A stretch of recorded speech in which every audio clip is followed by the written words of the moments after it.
काय सांगाल, आज तुम्ही वरणगाव नगर परिषदेतील सर्व नगरसेवकांना भेट दिली, कसा प्रतिसाद मिळतो तुम्हाला? आज वरणगाव एक हप्ताभर झालं मी मतदारसंघात फिरतो आहे. जवळपास माझा एक राऊंड पूर्ण झाला. आता वरणगाव आणि शेंदुर्णी, पाचोरा, चाळीसगाव मग जवळपास माझा पूर्ण जिल्हा झाला. पण वरणगावमध्ये माझे जुने संबंध आहेत. कमीत कमी 35-40 वर्षापासून या लोकांशी जिव्हाळ्याचे संबंध आहे. आणि त्या हिशोबाने आम्ही एक मीटिंग म्हणजे अशी चालू आहे की एक परिवार कसा बसला आहे त्या पद्धतीने माझी चर्चा करत आहेत. मला असं ते मी त्यांचे मतं मागतो असं वाटत नाही आहे. परिवाराशी मी बोलतो आहे अशा प्रकारचं मला इथं प्रेम भेटतं आहे.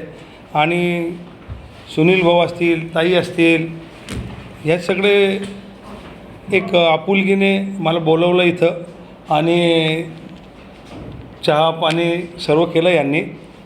पण आता रंगत येईल. तुमची आज 12 तारीख आलेली आहे.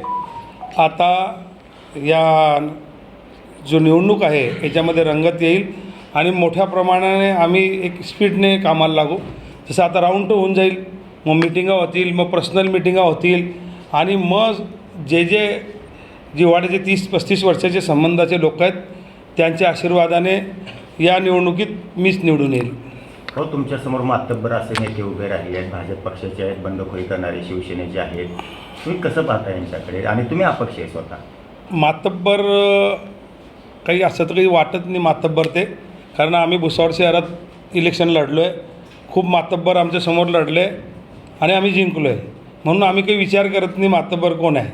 नंदूभाऊ महाजन आहेत, तेही चांगले आहेत, बिचारे माझे मित्र आहेत. पण माझं एकच म्हणणं होतं की त्यांना नगरपालिकेचं नॉलेज नाही. आणि आता ते ज्या पद्धतीने फिरतायत, काळेताई फिरतायत, शरद भाऊ फिरतायत, ज्या मतदान मागतायत, सर्वांना सांगतायत की आपण काय करू शकतो. पण त्यात समजा काळेताई नगरसेविका आहेत, त्यांचे पती वगैरे नगरसेविक आहेत. नंतर शरद भाऊनी बी अनुभव त्यालाही नगरपालिकेचा आहे.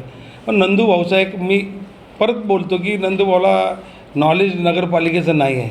म्हणून ते निवडून जरी आले तरी त्यांना 1-2 वर्ष अभ्यास करावा लागेल नगरपालिकेच्या बाबतीत. आणि आम्हाला अभ्यास करायची गरज नाही. ती 35-40 वर्षापासून आम्ही नगरपालिका हाताळतो आहे. संतोष भाऊ नगराध्यक्ष होते, वहिनी नगराध्यक्ष होत्या, मी नगराध्यक्ष होतो, नगरसेवक होतो, आमदार होते संतोष भाऊ. तर आम्ही नगरपालिका हाताळलेली आहे.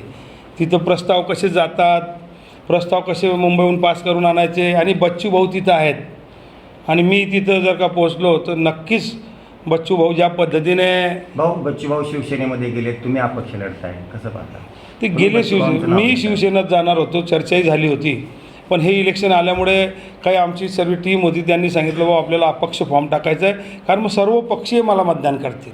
अपक्ष असल्यामुळे काय होईल, मला भाजपचे जे माझ्याशी जिव्हाळ्याचे संबंध आहेत तेही मदत करतील, शिवसेनेची मदत करतील आणि प्रत्येक पक्षाचा मनुष्य मला मदत करेल. तुम्हालाच काम मतदान करावं, तुमच्याकडे काय अजेंडा आहे? असा अजेंडा म्हणजे अनुभव आहे ना 30-35-40 वर्षाचा. नगरपालिका हाताळले. भुसावळ शहर एक सुंदर शहर म्हणून आम्ही एक वेळेस केलेलं आहे आणि तिथं कॉम्प्लेक्स केले आहे, बेरोजगारांसाठी रोजगार निर्माण केलेला आहे. आणि चौधरी परिवारामध्ये ती क्षमता आहे फंड खेचून आणण्याची आणि विधान भवन असो, विधान परिषद असो, ते गाजवण्याची क्षमता चौधरी परिवारात आहे अगोदरपासूनच. किती खात्री वाटते तुम्हाला विजयाची? विजयाची खात्री आता आजपासून सुरू होईल. आता 12 तारीख आहे तर उद्या आम्ही एक 15 तारखेपर्यंत जवळपास सर्व चित्र क्लिअर होऊन जाईल. आणि मग 15 नंतर मी तुम्हाला टोटल खात्री तर मलाच आहे, पण 15 तारखेला मी तुम्हाला कळवेल की माझाच विजय होईल. आणि मला आताही विश्वास आहे की माझाच विजय होईल.